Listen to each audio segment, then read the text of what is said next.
திருப்படையாட்சி சீவ உபாதி ஒளிதல். ஒன்றுமில்லை, அதாவது பசு ஞானம் ஒடுங்குதல். ரொம்ப சிம்பிள்.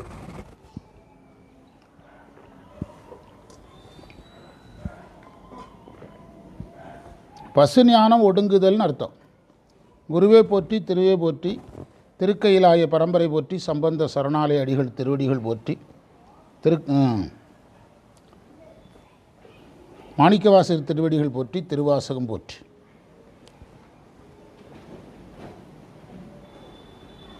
இந்த திருப்பாட்டில் முதல்ல கவனிக்க வேண்டியது எல்லா மந்திரத்திலையும் கடைசி வரியை முதல்ல சொல்லணும். முதல் ரகசியம். இந்த பதிகத்துக்கு உரை எடுக்கும்போது முதல் ரகசியம் என்னது? கடைசி வரியை முதல்ல சொல்லணும். சொல்லி பாருங்க. மீன்வலை வீசிய காணவன் வந்து வெளிப்படும் ஆயிடிலே கண்கள் இரண்டும் அவன்கள் ரெண்டு கழிப்பன ஆகாதே. ஆமாம், அந்த வரியிலிருந்து தான் உள்ளே போகணும். இப்போ நம்ம உரை எழுதுவோம். அம்மை மீனவ பெண்ணாக பிறந்திருந்த போது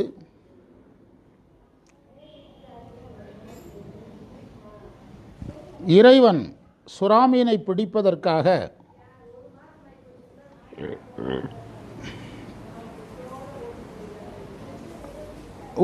வடிவம் எடுத்து திருமேனி தாங்கி சென்றார்.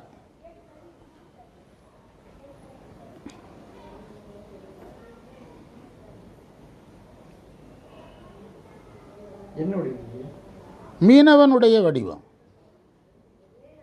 உரையில் வேடன்னு போட்டிருக்கிறாங்க, அது மீனவன்னு சொல்லணும். அதனால தான் நம்ம ஒட்டையம் வடிவம்னு. இறைவன் வெளிப்பட்டு வந்தான், மீனவன் வேடத்தில் வெளிப்பட்டு வந்தான்.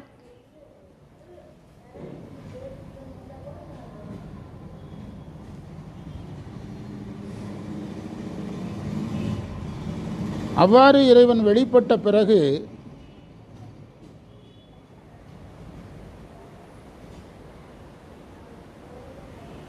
கண்கள் அவனுடைய திருவடிகளை கண்டு மகிழ்வன ஆதல் நிகழாது. கண்கள் அவனுடைய திருவடியை கண்டு மகிழ்வன நிகழாது.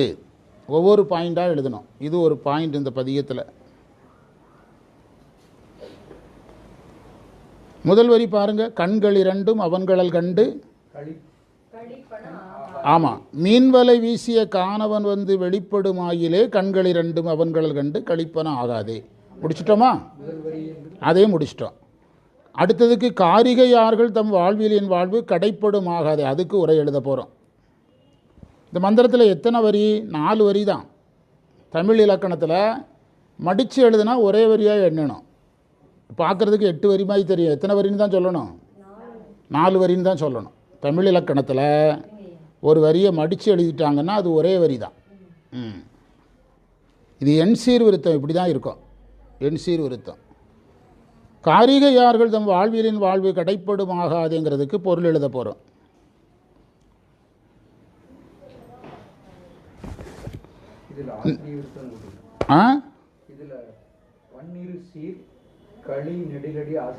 ஆசிரிய விருத்தம். ஆமாம், பன்னிரு சீர்.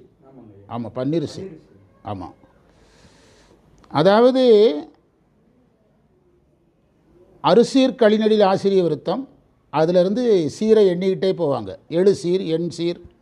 அதில் இது எத்தனை சீர்? 12 சீர். 12 சீர். இப்போ எந்த வரிக்கு பொருள் எழுதணும்? காரிகை யார்கள் தம் வாழ்விலின் வாழ்வு கடைப்படும் ஆகாது. அதற்கு பொருள் எழுதணும். அதற்கு கவனமாக பொருள் எழுதணும். அதாவது நிலையற்ற இன்பத்தை நாடி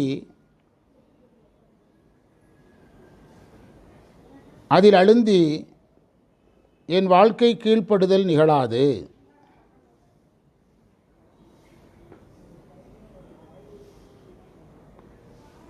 எந்த வரிக்கு பொருள் எழுதணும்னு நம்பர் போட்டு எழுதுங்க. நம்ம விளக்கம் பார்க்கும்போதும் அப்படியே பார்த்துடலாம். அடுத்த வரி எப்படி சொல்லுது? மண்களில் வந்து பிறந்திடுமாறு மறந்திடுமாகாதே. அதுக்கு பொருள் எழுதுகிறோம். மண்களில்ங்கிறது வரைக்கும் ஆகாது வரைக்கும் போட்டிட்டு எழுதுனீங்கன்னா நல்லா புரியும். இந்த பதிகத்தை கொஞ்சம் கவனமாக படிங்க. மண்களில் 2 புள்ளியை வச்சு ஆகாதே, அதற்கு பொருள் எழுதுகிறோம்.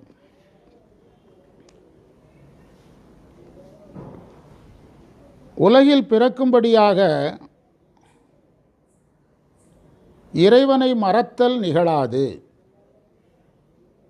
உலகில் பிறக்கும்படியாக இறைவனை மறத்தல் நிகழாது. அடுத்தது எந்த வரிக்கு பொருள்? அப்போ மாலரியாலந்து 2 புள்ளி வச்சு ஆகாதேன்னு போட்டுக்கிடணும். ஆமாம் ஆமாம். திருமால் அறியாத இறைவன் திருவடியை வழிபடுதல் நிகழாது. திருமால் அறியாத இறைவன் திருவடியை வழிபடுதல் நிகழாது.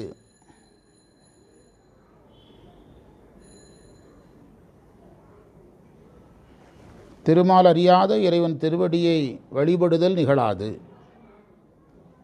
அடுத்தது பண்களி கூறுதரு பாடலோடு ஆடல் பயின்றிடுமாகாது. அந்த வரி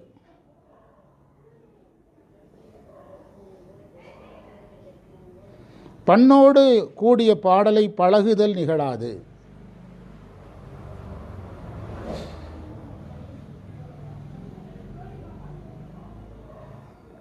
அடுத்தது பாண்டினன் நாடை படையாட்சிகள் பாடுதுமாகாதே. அந்த வரிக்கு பொருள் பார்க்கணும்.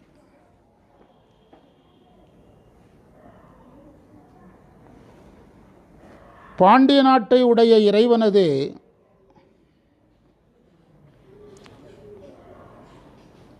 படையின் வீரத்தை பாடுதல் நிகழாது.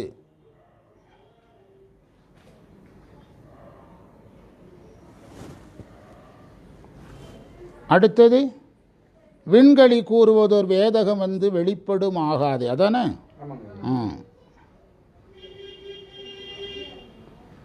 விண்களி கூறுவதோர் வேதகம் வந்து வெளிப்படும் ஆகாதே.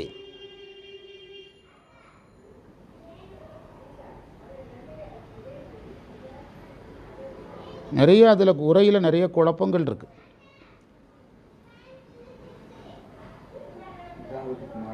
இங்கே விண்களின்னு அங்கே இருக்குது, இங்கே மண்ணுலகினர் மகிழ்வதற்குன்னு இருக்குது. ஆமாம், அப்படி இதில் இருக்கிறத முதல்ல எழுதுவோம். மக்கள் மகிழும்படியாக அதுக்கு ஒரு குறிப்புரைக்கு போய் என்ன சொல்கிறாங்கன்னு பார்ப்போம். மக்கள் மகிழும்படியாக வேறுபடுத்தி காட்டும் நிலை தோன்றாது.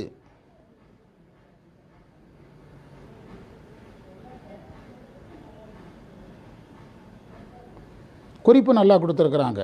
குறிப்புரை எழுதுங்க. இறைவன் வெளிப்பட்ட பின்னர்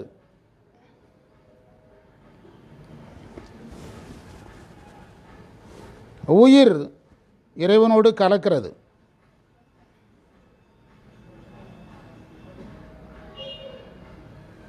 அத்விதமாக கலந்து விடுகிறது.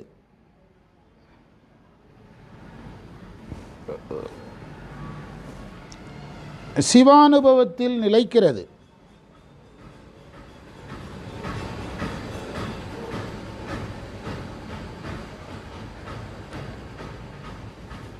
காண்பான் காட்சி காணப்படும் பொருள் என்ற மூன்று வேறுபாடுகள் இல்லாமல், மூன்றும் இருக்குது ஆனால் 3 வேறுபாடு இல்லை. 3 வேறுபாடுகள் இல்லாமல், நான் அதை கொஞ்சம் டெவலப் பண்ணி சொல்லிட்டு இருக்கிறேன். அதில் இருக்கிறத இல்லாமல் உயிர் சிவானுபவத்தில் அழுந்துகிறது.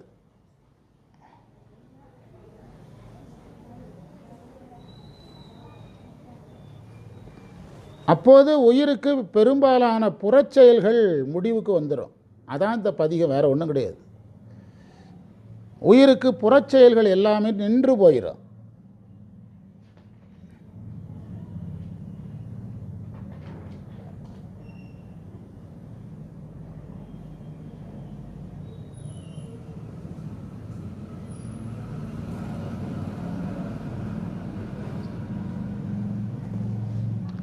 அந்த விண்களி கூறுவது ஒரு வேதகம் சொல்கிறாங்கல்ல, அந்த இடத்துல இந்த உரையில் ஒரு சின்ன குழப்பம் இருக்குது. அதை நம்ம அடுத்த வகுப்பில் கவனமாக பார்க்கணும். அந்த இடத்துல மட்டும்தான் குழப்பம் இருக்குது, மற்றெல்லாம் சரியாக இருக்குது. சரியா? இந்த பதிகம் முழுவதும் இவ்வளோதான் சார் ரகசியம். உயிர் சிவானுபவத்துக்கு போகிறது. காண்பான் காட்சி காணப்படும் பொருள் இருந்தாலும் வேற்றுமை இல்லை. என்னது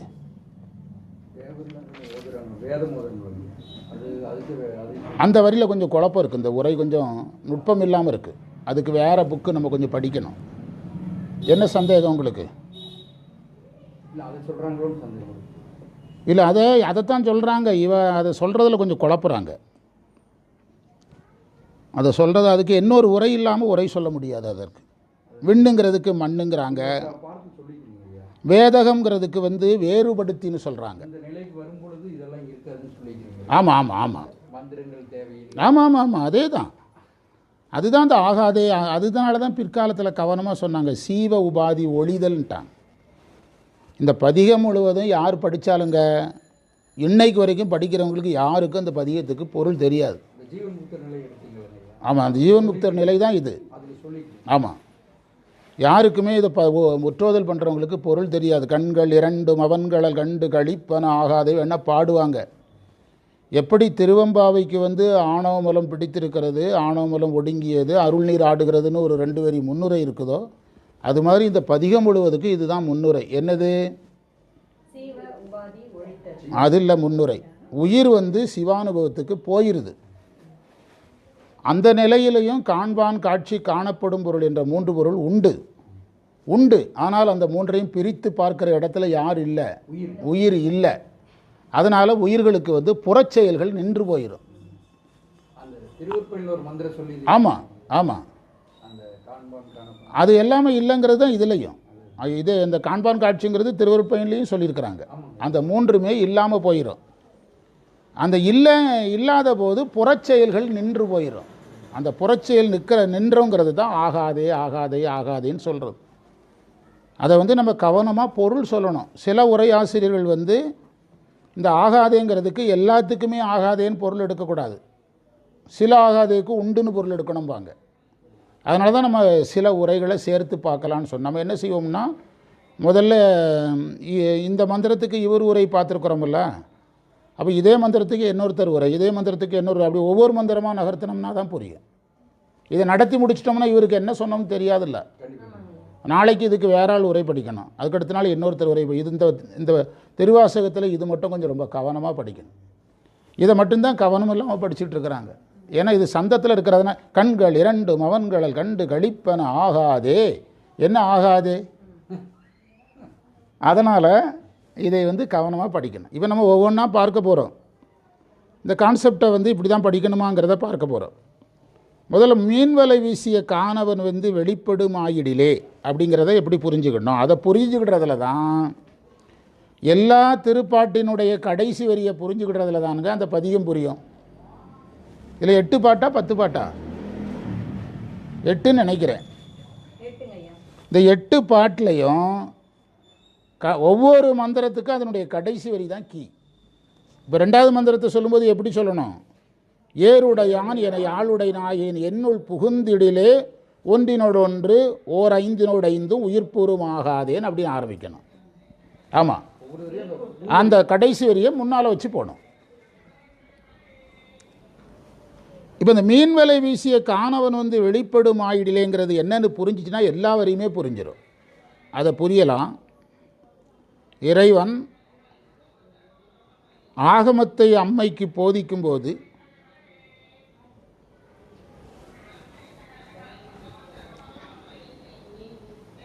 அம்மை ஆகமத்தை சரியாக கவனிக்கவில்லை என்று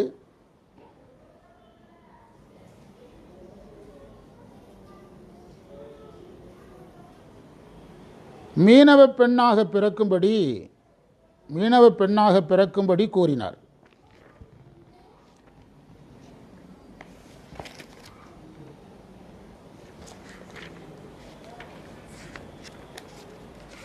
நந்திதேவரை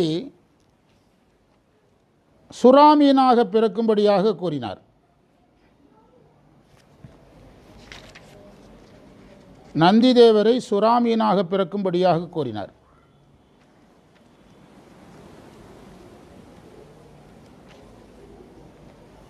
ஆகமத்தை கடலில் எடுத்து வீசியவர் விநாயகர். ஆகமத்தை கடலில் எடுத்து வீசியவர் யாரு? ஆமாம்.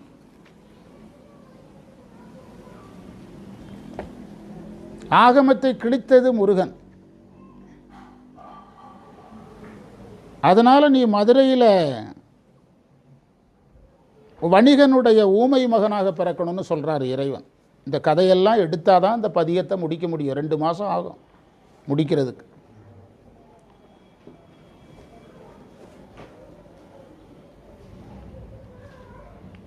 பிறகு அம்மை மீனவ பெண்ணாக போகும்போது கேட்குது, நீங்கள் எப்போ எனக்கு அருள் செய்வீங்கன்னு கேட்கும்போது, நான் உன்னை அங்கே மீனவனாக என்ன செய்வேன், திருமணம் செய்வேன்னு சொல்கிறார். அப்போ அம்மை மீனவ பெண்ணாக பிறந்தாச்சு, வளர்ந்தாச்சு. கடலில் சுறாமீனுடைய தொந்தரவு தாங்க முடியல.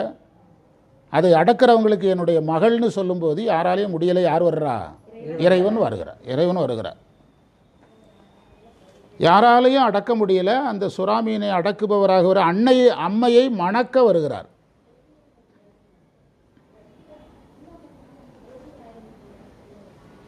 இத்தனை சிறப்புடைய இறைவன்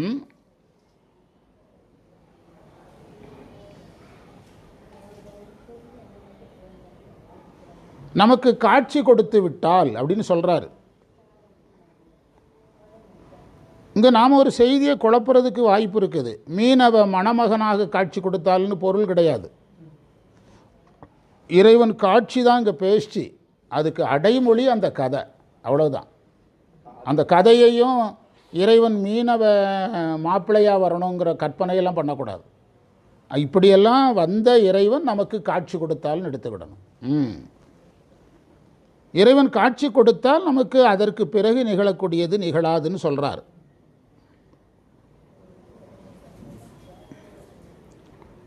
இந்த காட்சி கொடுத்தல் என்பதை தான் நாம் சிவ தரிசனம்னு சொல்கிறோம். என்ன தரிசனம்னு சொல்கிறோம்? சிவ தரிசனம்னு சொல்கிறோம். ஆன்ம சுத்தி நிகழும். ஆன்ம சித்தியில் சிவ யோகம் நடக்கும், சிவ தரிசனம் நடக்கும். ஒரே நேரத்தில் நடக்கும். ஆன்ம சுத்தி, சிவ தரிசனம், சிவ யோகம்.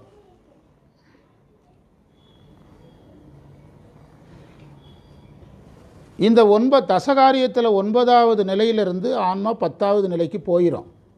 10வது நிலைக்கு போயிடும். இதுதான் இந்த பாட்டு சொல்கிற செய்திங்க. இந்த பாட்டு சொல்கிற செய்தி அதுதான். இறைவன் காட்சி கொடுத்துட்டான்னா ஆன்ம சுத்தி நடந்துடும், சிவ யோகம் நடந்துடும், சிவ தரிசனம் நடந்துடும். அதுக்கு பிறகு நீங்கள் இருக்கிற சாதனங்கள் பண்ண முடியுமா? அது சிவபோகத்துக்கு போயிடும். எதுவுமே இவ்வளோதான் விஷயம். நீங்கள் அதுக்கு உரை நீங்கள் எத்தனை பக்கம் எழுதினாலும் அதுக்கு சித்தாந்திகள் பொறுப்பு கிடையாது. ஆமாம், உயிர் சிவபோகத்துக்கு போயிடும். அதனால தான் சீவ உபாதி ஒளிதல். ஏனுங்க, சீவ உபாதி ஒளிதல் தானுங்க ஆன்ம சுத்தி. நீங்கள் சைவ சித்தாந்த ஸ்கேலில் போடலைன்னா இந்த மந்திரத்தை நீங்கள் ஒரு நாள் முழுதும் பேசிகிட்டு இருக்க வேண்டியதான். கடைசியில் அவர் அதுக்கு ஒரு சந்தேகம் கேட்பார். விஷயம் இவ்வளவுதான் இதில் இருக்கிறது. ஆமாம், இது சிம்பிளாக முடிஞ்சிடும். ஆன்ம சுத்தி அடையுது. ஆன்ம சுத்தி அடையும் போது சிவ தரிசனம் நடக்குது, சிவ யோகம் நடக்குது, சிவ போகத்துக்கு போயிடுது. அதுக்கு முன்னாலது எல்லாம் முடிஞ்சு போயிடுது. அவ்வளோ சுத்தியான பிறகு என்ன சாதனம் பண்ணோம்? நோய் போன பிறகு என்னங்க மாத்திரை மருந்து? இப்போ அதுதான் அவர் சொல்கிறாரு. நோய் போயாச்சு, மாத்திரை மருந்து கிடையாதுன்னு சொல்ல போகிறாரு. சிவயோகமும் சிவ யோகத்திலிருந்து சிவ தரிசனத்திலேருந்து சிவபோகத்துக்கு போகிறதும் ஒரு சாதனம் தானன்னு கேட்கக்கூடாது. அது சாதனத்தால் நிகழாது, அது தானாக நிகழும். அது சாதனத்தால் நிகழ்கிறது கிடையாது. ஒரு கட்டத்தில் அது தானாக நிகழும். வண்டியை ஸ்டார்ட் பண்ணுறது தான் சார் சாதனம். வண்டி 40லேருந்து 60க்கு போகிறது சாதனம் கிடையாது. அது இயல்பு. நீங்களே விட்டாலும் வண்டி தன்னுடைய வேகத்தை தானே என்ன செய்து கொள்ளும்? கூட்டிக் கொள்ளும். ஆமாம் ஆமாம் ஆமாம் ஆமாம். இப்போ நீங்கள் படிச்சிங்கன்னா அங்கே ஒன்றுமே இல்லை. படித்து பாருங்கள். கண்கள் இரண்டும் அவன்களர் கண்டு கழிப்பன. அதுக்கு பிறகு நீங்கள் இறைவனுடைய திருவடியை பார்க்கறது அப்படின்னா மீண்டும் அது சிவ தரிசனத்தில் தான் போய் நிற்கும். அப்போ உயிர் எங்கே போகிறது? தடைப்படும். சிவபோகத்துக்கு போகிறது தடைப்படும். அதனால தான் அது இனிமேல் கிடையாதுன்னார். அப்படி நீ சொல்லிட்டு போயிடலாம், விளக்கமே வேண்டியதில்லை. அதுக்கடுத்தது காரிகையார்த்தம் வாழ்விலின் வாழ்வு. அதுக்கு பிறகு நான் கல்யாணம் பண்ண போகிறேன், நான் நிலையத்தை இன்பத்தில் அனுபவ போகிறேன், நாளைக்கு தான் எனக்கு கல்யாணம்னு சொல்லிட்டு அலைவானா யாராவது? அதுவும் கிடையாதுன்ட்டார். மண்களில் பிறந்திடுமாறு மறந்திடும் ஆகாது. மண்ணில் பிறக்க போகிறதும் இல்லை, பிறந்து மறக்க போகிறதும் இல்லை. ஆன்மா என்ன ஆயாச்சு? சுத்தி ஆயாச்சு. சுத்தி ஆகிறதுக்கு தான் பிறப்பு. சுத்தி ஆகிறதுக்கு தான் இந்த கல்யாணம் காட்சி எல்லாம். சுத்தியே ஆயாச்சு. இனிமேல் அதற்கு பிறப்பு கொடுக்க முடியாது. அப்படி கொடுத்தால் மாணிக்கவாசகரை போல ஞானியாக பிறக்க தான் வைக்க முடியுமே தவிர மறைப்புக்கு உட்படுத்துவதற்காக என்ன செய்ய முடியாது, பிறக்க வைக்க. அதனால தான் பிறப்பு இல்லைன்ட்டார். ஆமாம், மாலரியா மலர் பாதம் இரண்டு வணங்குதும் ஆகாதே. இறைவனுடைய அதே தான், இறைவனுடைய திருவடியை நான் வணங்குவேன்னா அதான் தரிசனம், சிவ தரிசனம் நிகழ்ந்து வணங்கியாச்சு. திரும்ப நான் 1ஆம் தேதி வணங்குறேன், 2ஆம் தேதி வணங்குறேன், 3ஆம் தேதி வணங்குறேன்னா எதுக்கு போக முடியாது? போகத்துக்கு போக முடியாது. போகத்துக்கு போக முடியாது, தரிசனம் முடிஞ்சாச்சு. அதுக்கு பிறகு வந்து நான் திரும்பவும் 1ஆம் தேதி வணங்குறேன், 2ஆம் தேதி வணங்குறேன், 3ஆம் தேதி வணங்குறேன்னா ஆன்மா அடுத்த ஸ்டேஜுக்கு போக முடியாமல் போயிடும். ஒரு வகையில் அந்த நல்ல செயல் கூட தடையாக மாறிடும். எதாக மாறிடும்? நற்செயல் கூட எதாக மாறிடும்? தடையாக மாறிடும். அடுத்த ஸ்டேஜுக்கு ஆன்மா போகணும். அது நற்செயல் கூட தடையாயிரும். எனக்கு +1 +2 டீச்சர் பிடிச்சிருக்கிறாங்க, வாத்தியார் நல்ல வாத்தியாராக இருக்கிறாரு, ஸ்கூல் பிடிச்சிருக்குங்கிறதுக்காக காலேஜுக்கு போகாமல் உட்காந்துருக்க முடியுமா? அது ஒரு பெண்ணுக்கு அப்பா அம்மா முக்கியம்தான், வீடு முக்கியம்தான். ஆனால் கல்யாணம் முடிஞ்சால் வீட்டை காலி பண்ணணுமில்ல, வீட்டை காலி வெளியே போகணுமில்ல. அப்பா வீடு நல்லது தானுங்க, அம்மா வீடு நல்லது தான். ஆனால் அதே சமயத்தில் திருமணம் முடிஞ்சு போன்னு சொன்னால் கூடாரத்தை காலி பண்ணி கிளம்பலைன்னா அது குற்றமாயிரும். கிளம்பலைன்னா எதா மாறிடும்? அதே தான் இங்கே குற்றமாயிரும். திரும்பவும் திருவடியை பார்க்குறேன்னா அது வந்து அடுத்த போகத்துக்கு தடையாயிரும். அதனால தான் நீங்கள் சித்தர்களெல்லாம் கோபத்தில் பேசுகிறது. அதாவது பஞ்சபூத பாவி, 5 எழுத்தை ஓதுகிற பஞ்சபூத பாவிங்கிறார் யார்? சிவவாக்கியர். அதை உட்கார்ந்து யோசித்தா சித்தாந்தம் தான் பேசுவார், கொஞ்சம் கோபத்தில் பேசுகிறார். 5 எழுத்தில் ஓரெழுத்து பொருள் தெரியாத பஞ்சபூத பாவிகள்ங்கிறார். ஏன் இப்படி யோசிப்போமே? சீன்னு சொன்னாலே போதுமே, எதுக்கு 5 எழுத்து சொல்கிறான்னு கேட்குறாரா? ஒரு வேளை அப்படி கூட இருக்கலாமில்ல. 5 எழுத்தில் ஒரு எழுத்து சி தெரிஞ்சால் போதுமே, எதுக்கு நீ 5 எழுத்தையும் நமச்சிவாயின்னு பிறவிதோறும் சொல்லிட்டு இருக்கிறாருன்னு கேட்குறாருன்னு கூட யோசிக்கலாம். ஆமாம், இப்போ நம்மளே சொல்கிறோம்ல, திருவருட்பயனில் உண்மை விளக்கத்தில் சொல்கிறோம்ல, சிவாய நமையை விட்டு நமச்சிவாயை விட்டுட்டு எங்கே போயிரு, பிறகு சிவாய நம்ம விட்டுட்டு சிவையக்கு போகணும்னு நம்ம சொல்கிறோம்ல. அதை அவர் வேறு கோணத்தில் டென்ஷனில் பாடுறார், வேறு ஒன்றும் இல்லை. சொல்லி பார்த்தாரு, எவனும் கேட்கல, டென்ஷன் ஆகிட்டார். அதனால் ஆமாம், மண்களில் வந்து பிறந்திடுமாறு மறந்திடுமாகாதே, மாலரியா மலர்பதம் 2 வணங்குதுமாகாதே, பண்களி கூறுதரு பாடலோடு ஆடல் பயின்றோடுமாகாதே. பன்னிசை இதிலேருந்து ஒன்று தெரிஞ்சுடுங்க. பண்ணுங்கிறது ஒரு படிதாங்கிறது தெரியுது பார்த்தீங்களா? பன்னிசையும் ஒரு படிதான். இப்போ இன்னைக்கு வந்து நாம் வலுவா திருமுறை தேவாரம் சித்தாந்தன்னு உட்கார்ந்துட்டோம். தொடக்க காலத்தில் இங்கே திருமுறை பண்ணும்போது இவனொருத்தன் போன பிறவியில் வாங்கி தின்ன வனாட்டம் கரெக்டாக என் வகுப்புக்கு நேரத்துக்கு வருவார். சொல்லுங்கள், எங்கள் வீட்டில் சொல்லுவேன், நான் அவங்க சொன்னதை சொல்லலை, எங்கள் வீட்டில் எல்லாம் கரெக்டாக சொல்லுவேன். எங்கள் வீட்டில் வந்து எங்கள் ஆட்கள் பழக்கம் அவங்களுக்கு ரொம்ப, அது எனக்கு தான் குறைவு. ரேஷன் கடையில் வீட்டு ஆம்பளை வந்து ரேகை வைக்கணும்னாங்கல்ல, அதுக்கு போய் அன்றைக்கி போய் வச்சுட்டு வந்தேன். அவருக்கு என்ன தெரில, எனக்கு அவரை தெரில. அவங்க வந்து எங்கள் வீட்டில் வந்திருக்காங்க, அப்படியா இவர் தானா அப்படிங்கிறார் அவர். ஆமாம், எவங்கிட்டையும் இப்போ யார்கிட்டையுமே பேச மாட்டானா அவன். என்னையை பார்த்தவொடனே சிரிக்கிறான், நம்ம திருநீர்லாம் பூசிட்டு வந்து கொஞ்சம் பவியமாக வாங்க சார் அப்படிங்கிறான். ஆமாம், அது பேசவே மாட்டானா யார்கிட்டையும். இவங்கெல்லாம் அவன் கவர்மெண்ட்டில் சம்பளம் வாங்கி வேலை செய்கிறாங்க. இவங்க அவனை 10 பேர் சேர்ந்து மிரட்டினா மிரடுவான், அது ஒன்றும் பிரச்சனை இல்லை, இருக்கட்டு. ஆனால் இவங்க எல்லாரும் அவனை கண்டு பவியமாக கையை கட்டுறது.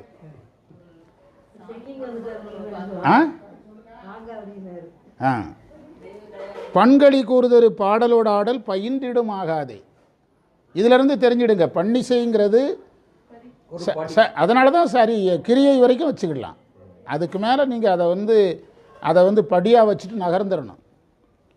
அதில் நின்றுக்கிற யாருமே நீங்கள் ஞானத்துக்கு வந்துட மாட்டாங்க. என்னுடைய மாணவர் அந்த அம்மா இப்போ நம்ம கூட இல்லை, முதல்ல சொல்லுவாங்க, பன்னிசையில் பெரிய ஸ்காலர், எனக்கு பேசுகிறதுக்கு ரொம்ப ஆசைன்னு அந்த அம்மா சொல்லும். நீ ஒரு நாளும் பேசிட மாட்ட, ஒரு நாள் பன்னிசையை விட முடியாது, விடாத வரைக்கும் பேச முடியாதுன்னு நான் சொன்னேன். ஆமாம், அதுதான் அவங்களுக்கு நடந்தது, கடைசி வரைக்கும் அதான் நடந்தது. பிறகு என்ன, நம்மகிட்டேருந்து வெளியே போனோன்னே நான் அதாக போகிறேன் இதாக போகிறேன்னு தனியாக ஒரு வாட்ஸ்அப் யூடியூப் போட்டாங்க. அது வால் டிப் மாதிரி போயிட்டு. ஆமாம், சைக்கிள் வால் டிப் மாதிரி போயிட்டு. காரணம் என்னென்னா, பன்னிசைக்கு வர்றது பெருசு இல்லைங்க, ஞானமாக மாற்றி பன்னிசையில் நிற்கணும். நின்னால் அது ஞானம் வரைக்கும் வரும். மாணிக்க வாசகர் பாடலையா? ஞான சம்பந்தர் ஞானத்தில் தானே பாடினார். ஆபத்து தெரிஞ்சுடுங்க, பன்னிசையை நீங்கள் பன்னிசையாகவே பார்த்தீங்கன்னா ஞானத்துக்கு விடாது, இங்கே நின்று கரையேற விடாது. அதையே நீங்கள் பன்னீசில் நின்றுக்கிட்டு ஞானம் பழகுனீங்கன்னா அது உங்கள் உயிர் உள்ளவரை உங்கள் கூடவே வரும். இல்லைன்னா அது ஒரு ஒரு ஒரு இசை வல்லுநராக ஒரு மியூசிஷியன் எக்ஸ்பர்ட்டாக உங்களை வச்சுருக்குமே தவிர அவ்வளோ வேகமாக உங்களை என்ன செய்ய வளர விட. அப்படின்னா எல்லாரும் வளர்ந்துருக்கணும்ல. புரிஞ்சிட்டா உங்களுக்கு? இதெல்லாம் கொஞ்சம் யோசிக்கணும். இதெல்லாம் ஆராய்ச்சி சார்ந்த விஷயம். அதை பண்களி கூறுதரு பாடலோடு ஆடல் பயின்றிடும் ஆகாதேனர். அதனால தான் மாணிக்க வாசகர் இப்படி பாடியிருப்பார் போல, சொல்லிய பாட்டின்ட்டார்.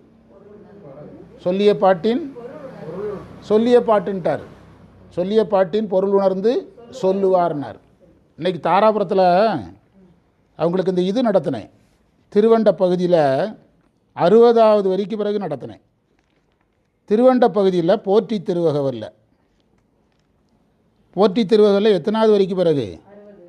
60வது வரிக்கு பிறகு நடத்தினேன் அவங்களுக்கு தாராபுரத்தில். அந்த 60வது வரியிலேருந்து ஒரு தடவை பாடுங்க அப்படின்னேன். முற்றோதலில் பாடுற மாதிரியே பாடுங்க அப்படின்னேன்.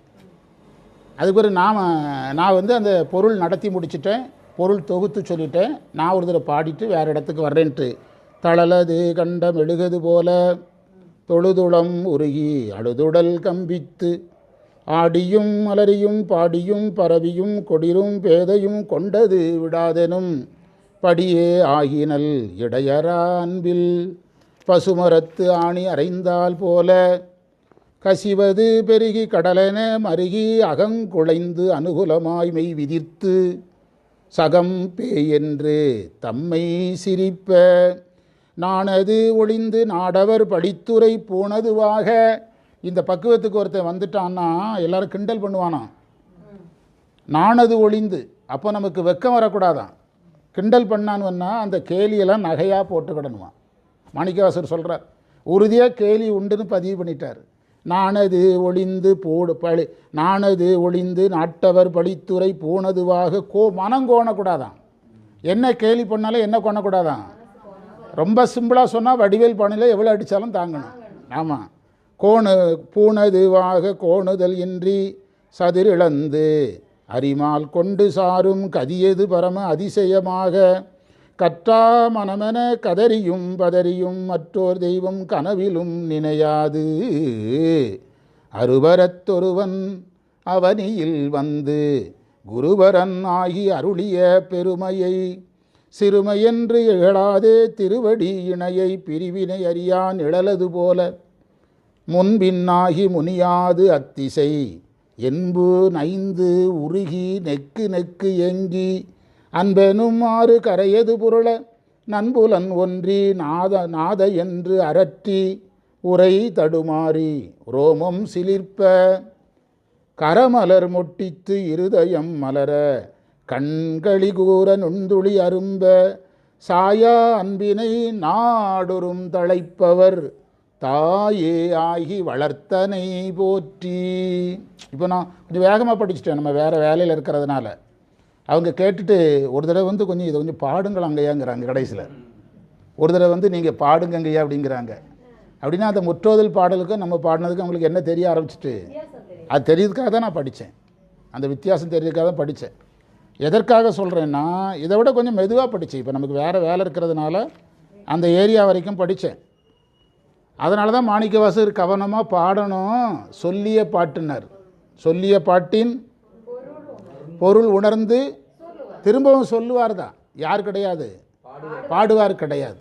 திருவாசகம் பாடக்கூடாது. அதனால தான் மோகன ராகம் குறிஞ்சி பண்ணுன்னு சொன்னார் இந்த ஓதுவார். மதுரையிலேருந்து வந்திருந்த ஓதுவார் குறிஞ்சி பண்ணு அப்படின்னார். சரிதானுங்களா?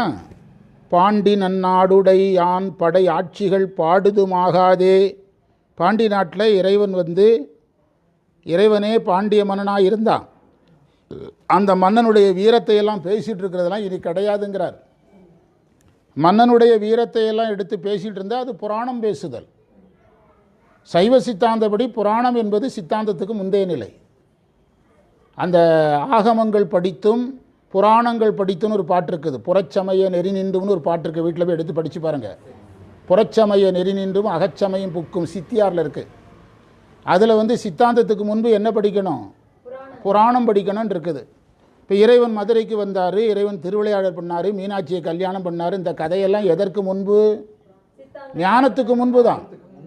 ஞானத்தில் இப்போ மெய்கண்டார் ஏதாவது கதை சொல்கிறாரா? உண்மை விளக்கத்தில் கதை இருக்கா? திருவருட்பயனில் கதை இருக்குதா? எதையாவது கேட்டால் தானே. விண்களி கூறுவதர் பாண்டினன் நாடுடைய ஆண்படை ஆட்சிகள் பாடுதும் ஆகாதே. இறைவனுடைய திருவிளையாடலாம் இனி பாட்டாக பாடிட்டு இருப்போமா நாம்? இப்போ நீங்கள் திருப்பதியில் வந்து வெங்கடாச்சலபதி கதையை நல்லா அந்த சப்பலாக்கட்டை வச்சு அடித்து பாடுறாங்க. அதனால் சப்பலாக்கட்டை வச்சு அந்த கதையை பாடுவாங்க. ஆமாம் ஆமாம். அவங்க அந்த குலசேஷத்தில் ரொம்ப கவனமாக இருக்கணும். நீங்கள் ஏதோ ஒன்று பண்ணியிருக்கணும் அந்த நேரம். எனக்கு இதெல்லாம் ஒன்றுமே தெரியாது. ஆமாம், எனக்கு அதெல்லாம் ஒன்றுமே தெரியாது. என்கிட்ட சொல்லியிருந்தா நம்ம அதை சொல்லியிருப்போம். ஏதோ எங்கள் வீட்டில் வழிபாடு நடக்கிறதுனால கவனமாக தப்பிச்சு. அது நல்லா சாமி கும்பிடும், நல்லா சாமி கும்பிடும். அவங்க தங்கச்சி சாமி கூட இதுவும் கும்பிடுவா. அதனால் நானும் எதுக்கும் பயந்துக்கிட்டதில்லை. யார் காப்பாற்றுவா? இறைவன் காவணும். அவ்வளோதான், ஆகாது. நான் அதை பயந்துடுவேன். அதாவது அந்த பெருமாள் கதையை சப்ளா கட்டை வச்சு சொல்லுவாங்க. ஆனால் அந்த கதை சொல்கிறதும் நம்முடைய வேலுக்குடி கிருஷ்ணய்யா பகவத்கீதை பேசுகிறதும் ஒன்றாகாதுல்ல. அந்த வித்தியாசம் உங்களுக்கு புரியுதான் பாருங்க. அது புரியுதான் பாருங்க. அப்படியே சைவத்துக்கு எடுத்துகிட்டு வாங்க. புராணக்கதை சொல்கிறவங்களுக்கு பௌராணிகள்னு பேர். அந்த புராணத்தில் நிறைய கற்பனைகள் இருக்கும், நிறைய செய்திகள் சேர்ந்து வரும். சித்தாந்தத்தில் ஒன்லி ஃபிலாசபி தான். நீங்கள் திருவருட்பயனில் என்ன புராண கதை இருக்குது? மெய்கண்டார் என்ன புராண கதை சொல்கிறாரு? சித்தியாரில் புராண கதை இருக்குது. சித்தியாரில் புராண கதை இருக்குது. மன்மதனை எரித்த கதை இருக்குது, யமனை உதைச்ச கதை இருக்குது. ஏன் தெரியுமா? அந்த ஃபிலாசபியை விரிக்கும் போது கதை வந்துடும். கதை எழுதுறதே எதுக்காகத்தான்? தத்துவத்தை புரிய வைக்கிறதுக்கு தான். புரிய வைக்கிறதுக்கு கதை வேணும். ஆனால் பேசிக் கான்செப்டுக்கு என்ன வேண்டியதில்லை? கதை வேண்டியதில்லை, கதை வேண்டியதில்லை. அதனால தான் புராணம் வேண்டான்னாரு.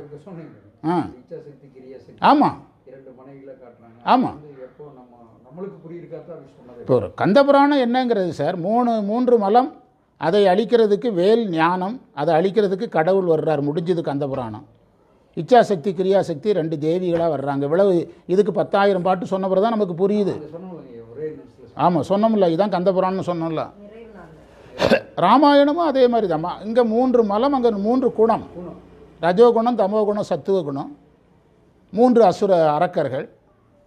ராமன் பரம்பொருளாக வர்றாரு, சீதை வந்து ஆன்மாவாக வருது, ஆஞ்சநேயர் குருவாக வர்றாரு.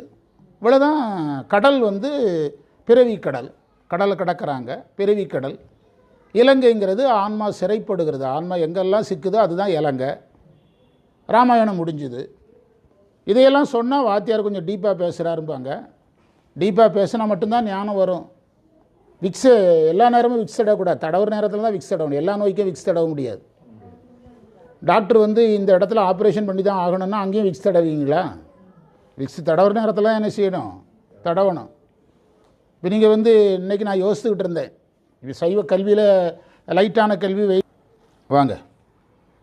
விண்களி கூறுவது ஒரு வேதகம். அந்த வரிக்கு பொருள் இதிலே இருக்குது, கொஞ்சம் வித்தியாசமாக இருக்குது. அதாவது வேறுபடுத்தி காட்டும் சிறப்பு தோன்றுவதும் ஆகாதே. அதான் அதற்கு பொருள். வேதகம்னா வேறுபாடு. அந்த வேதகம்ங்கிறது தான் நம்ம கெமிக்கல்ங்கிறோம், கெமிக்கல் ரியாக்ஷனுங்கிறோம். அங்கே கெமிக்கல் ரியாக்ஷனில் வேறுபடுத்துதல் தான் நிகழ்கிறது. அது சார்ந்த ஒரு வார்த்தை. வேதத்துக்கு போயிடக்கூடாதுங்க. ஆமாம், வேறுபட்டு தோன்றும், வேறுபடுத்தி காட்டும் சிறப்பு தோன்றாது. நான் என்ன சொல்கிறேன், எந்த சிறப்புமே தோன்றாது. அதென்ன வேறுபட்டு சிறப்பாக இருந்தானே. மாணிக்கவாசகர் சொல்ல வந்த விஷயம், எந்த சிறப்பும் அவனுக்கு தோன்றாது. நீங்கள் ஒருத்தர் தாத்தாவாக ஆயிட்டார். அவர் வந்து ஒரு 4 முழ வேஷ்டியை கட்டிட்டு ஒரு சின்ன துண்டை கழுத்தில் போட்டு உட்கார்றதுன்னு முடிவு பண்ணிட்டார். அவர்கிட்ட நீங்கள், அவர் ஒரு காலத்தில் இராணுவத்தில் இருந்தவர், அவர்கிட்ட நீங்கள் கோட்டு சூட்டு நீங்கள் வந்து ஷூவெல்லாம் எடுத்து காட்டினா என்ன செய்ய போகிறாரு? அவருக்கு எந்த ரியாக்ஷனும் அவர்கிட்ட இருக்காது. அவர் தான் கடந்துட்டார். 4 முழ வேஷ்டி ஒரு துண்டு போதுங்கிற இடத்துக்கு வந்துட்டார்ல. அப்போ அதை அவர் என்ன செஞ்சிடற, கடந்துடுற மாதிரி. இந்த வேறுபடுத்தி காட்டுதல் அது எதுவாக தான் இருக்கட்டுமே, இறைவனே வேறு வேறு வடிவத்தில் வந்தாலும், எப்படி அசராம நக்கிறன்னு சொன்னான் பாருங்க. நெற்றிக்கண்ணை காட்டின பிறகு என்ன சொன்னான்? வந்திருக்கிறது நீங்கள் தான், நல்லா தெரியுது, சிவபெருமான் தான், கண்ணை திறந்து பிரயோஜனம் கிடையாது, தப்பு தான் பாருங்க. அப்படி அந்த உயிர் சாதாரணமாக நின்று அலட்டாமல் நின்றுக்கிடும். அதை தான் சொல்கிறார்.